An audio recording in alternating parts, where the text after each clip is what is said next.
네, 시작하기 전에 먼저 안내 말씀드립니다. 지금부터 드리는 이야기는 투자 판단에 참고가 될 정보일 뿐이고요. 모든 투자의 최종 책임은 투자자 본인에게 있다는 점, 그리고 특정 종목의 매수나 매도를 추천하는 것이 아님을 분명히 밝힙니다. 주식으로 세상 이해하기에 오신 걸 환영합니다. 자, 오늘 바로 본론으로 들어가 보죠. 2026년인데 현대차, 아직도 그냥 경기 좋으면 오르고 나쁘면 떨어지는 그런 단순한 경기 순환주라고 생각하시나요? 만약에 예라고 대답하셨다면 죄송하지만 지금 시장이 저지르고 있는 아주 거대한 착각에 여러분도 동참하고 계신 겁니다. 제 20년 경험에 비추어 보면 그래요. 그래서 오늘은 시장이 아직 이 가격에 제대로 반영하지 못하고 있는 것, 바로 현대차의 거대한 패러다임 전환, 그 진짜 속살을 한번 같이 들여다보겠습니다. 오늘 이야기는 이렇게 4단계로 한번 풀어가 볼게요. 먼저 이 회사가 뛰고 있는 경기장 자체, 그러니까 거대한 산업의 흐름부터 살펴볼 거고요. 그 안에서 현대차가 어떤 기술적 해자를 만들었는지, 그리고 이 모든 걸 숫자로 어떻게 다시 해석해야 하는지, 마지막으로 제일 중요한 실전 투자 전략까지 위에서부터 아래로 탑다운 방식으로 꼼꼼하게 짚어보겠습니다. 자, 그럼 첫 번째 퍼즐 조각부터 맞춰볼까요? 현대차를 이야기하기 전에 이 회사가 뛰고 있는 경기장 자체, 그러니까 이 자동차 산업의 판이 근본적으로 어떻게 뒤바뀌고 있는지부터 이해해야 합니다. 이게 먼저예요. 신차 시장의 미래를 알고 싶으면 어디를 봐야 할까요? 아이러니하게도 바로 중고차 시장입니다. 지금 보시는 이 지표가 바로 미국의 중고차 가격을 보여주는 일종의 온도계 같은 맨하임 지수인데요. 보세요. 2022년에 정점을 찍고 쭉 내려오던 게 2026년 2월 바로 이 지점에서 갑자기 폭발적으로 고개를 들기 시작했죠.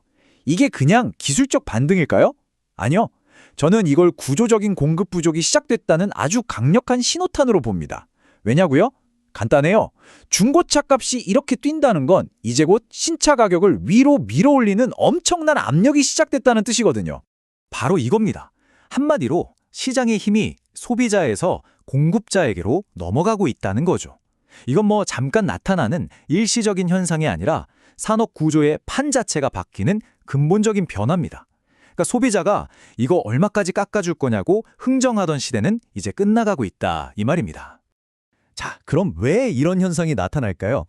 바로 이 3가지 거시적인 요인들이 아주 복합적으로 작용하고 있기 때문이죠. 첫째, 미국의 IRA 법안이 자국 내 전기차 생산망의 병목 현상을 만들었고요. 둘째, 새로운 북미 무역협정 USMCA가 사실상 멕시코산 저가 차량이 미국으로 들어오는 걸 막는 장벽이 되어버렸습니다. 마지막으로 러시아 우크라이나 전쟁이 나는 지정학적 리스크가 유럽의 중고차 공급망을 아예 말려버렸죠. 제 경험상 이런 복합적인 공급망 충격은 한번 시작되면 생각보다 훨씬 오래 가요. 과거 반도체 슈퍼사이클 초입에서 봤던 그 공급망 데이터 패턴하고 지금하고 정말 놀랍도록 비슷한 대자비가 느껴집니다. 자, 이런 공급망 대혼란 속에서 모두가 비명을 지를 때 아주 유유시 살아남은 플레이어가 과연 누구였을까요? 다월 투자증권 리포트에 나온 이 차트 하나가 모든 걸 설명해 줍니다. 경쟁사들이 전부 마이너스 성장을 할 때 유일하게 딱 한 곳만 플러스 성장을 기록했어요. 바로 현대차 그룹입니다. 이건 운이 아니죠. 위기는 준비된 자에게는 기회라는 말, 이럴 때 쓰는 겁니다. 그리고 이건 곧 승자 독식 구도가 시작된다는 서막을 의미하는 거고요. 자, 그럼 이제 판매량이라는 숫자 너머를 들여다볼 시간입니다. 시장이 아직 제대로 평가하지 못하고 있는 진짜 알파, 그러니까 현대차의 숨겨진 기술적 해자를 한번 파헤쳐 보겠습니다. 만약 시장이 아직도 현대차를 그냥 쇳덩어리 파는 회사로 보고 있다면 바로 여기서부터 착각이 시작되는 겁니다. 과거의 자동차는 어땠나요? 사는 순간부터 가치가 뚝뚝 떨어지는 하드웨어였죠. 하지만 SDV, 즉 소프트웨어 중심의 자동차는 완전히 다릅니다. 우리 스마트폰처럼 무선 업데이트 OTA를 통해서 계속 새로운 기능이 추가되고요. 시간이 지날수록 가치가 오히려 올라가는 플랫폼으로 진화하는 겁니다. 이건 단순히 차를 파는 비즈니스가 아니라 데이터를 쌓고 구독 서비스를 파는 비즈니스로의 전환을 의미해요. 제가 20년간 시장을 보면서 가장 무섭다고 생각하는 변화가 바로 이런 비즈니스 모델의 근본적인 전환입니다. 이 문장, 이게 바로 핵심입니다. 엔비디아조차 현대차가 필요하다. 리포트에 나온 이 표현이 모든 걸 말해주는 거죠. 아니, 자율주행의 최강자인 엔비디아가 왜 현대차를 필요로 할까요? 그 이유는요, 바로 데이터 처리 능력 때문입니다. 완전 자율주행을 훈련시키려면 정말 어마어마한 양의 데이터를 처리할 수 있는 GPU 기반의 데이터 센터가 필수거든요. 근데 이걸 감당할 수 있는 전통적인 자동차 제조사가 전 세계에 몇 군데 없습니다. 현대차는 그 극소수 중 하나라는 거죠. 그러니까 이 둘의 협력은 그냥 홍보용으로 하는 파트너십이 아니라 기술적으로 서로가 없으면 안 되는 아주 깊은 관계라는 겁니다. 그리고 아직 시장이 거의 계산기에 넣지도 않고 있는 정말 거대한 히든카드가 하나 있습니다. 바로 보스턴 다이내믹스죠. 리포트는 이 회사의 장기적인 가치를 얼마로 봤을까요? 무려 100조 원입니다. 100조! 이건 지금 현대차 주가에 거의 0에 가깝게 반영되어 있다고 봐야 합니다. 이 잠재력 하나만으로도 현대차의 가치평가 테이블은 완전히 새로 써야 할지도 모르는 일이죠. 자, 이렇게 새로운 사실들을 알게 됐으니까 이제 재무제표와 목표 주가를 완전히 다른 시각으로 다시 읽어봐야겠죠? 과거의 잣대로는 더 이상 이 회사를 평가할 수 없습니다. 다울투자증권이 제시한 현대차의 새로운 목표 주가는 74만 원입니다. 현재 주가랑 비교하면 엄청난 상승 여력이 있는 거죠. 자, 그럼 이 숫자가 도대체 어떻게 나왔는지 한번 뜯어보겠습니다.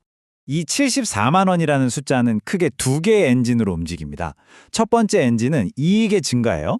공급자 우위 시장이 되면서 차량 평균 판매 단가, 즉 ASP가 올라가니까 자연스럽게 주당 순이익 EPS 추정치도 올라갔죠. 하지만 진짜 핵심은 두 번째 엔진, 바로 가치의 재평가입니다. 목표 주가 수익 비율, 그러니까 PE를 기존 12.7배에서 14배로 대폭 올려잡았다는 점, 이게 중요합니다.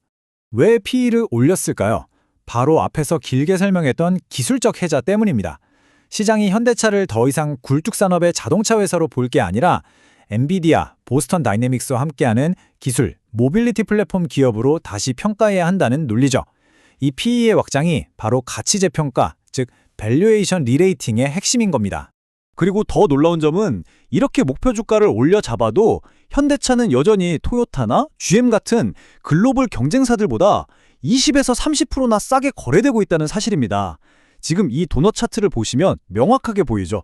한마디로 아직도 올라갈 룸이 충분히 남아있다는 강력한 증거라고 볼 수 있습니다. 자, 그럼 이제 가장 실전적인 부분으로 넘어가 보겠습니다. 이 모든 데이터를 바탕으로 저라면 이 주식을 어떻게 다룰 것인지 제 투자 전략을 한번 공유해 드릴게요.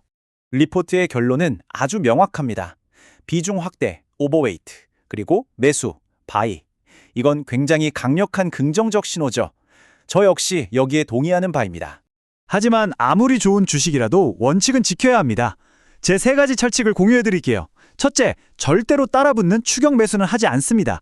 주가가 조정을 받을 때, 예를 들어 주가의 변동성 통로를 보여주는 볼린저 밴드 하단 같은 기술적인 지지선 근처에서 분할로 접근하는 게 현명합니다. 둘째, 기계적인 손절선을 정합니다. 저는 보통 마이너스 7%를 원칙으로 삼는데 이건 감정을 배제하는 가장 중요한 안전장치예요. 셋째, 비중을 관리합니다. 아무리 확신이 커도 한 종목이 제 전체 포트폴리오의 15%를 넘지 않도록 합니다. 여러분, 꼭 기억하세요. 주식시장에서 길게 살아남는 방법은 돈을 따는 게 아니라 잃지 않는 데 있습니다. 최고의 승자가 되려고 하기보다는 손실을 최소화하는 최고의 패자가 되는 것. 그게 결국 우리를 승리로 이끌 겁니다. 결국 주식시장은 미래를 맞추는 예측의 영역이 아니에요. 끊임없이 변화하는 상황에 내가 어떻게 대응하고 그 속에서 어떻게 살아남느냐의 문제죠. 오늘 제 이야기가 여러분의 투자 프레임워크를 한 단계 업그레이드하는데 조금이나마 도움이 되었기를 바랍니다. 헤드라인 기사 너머의 이런 깊이 있는 분석이 계속 필요하시다면 구독, 좋아요, 알림 설정 잊지 마십시오. 이상 주식으로 세상 이야기였습니다. 감사합니다.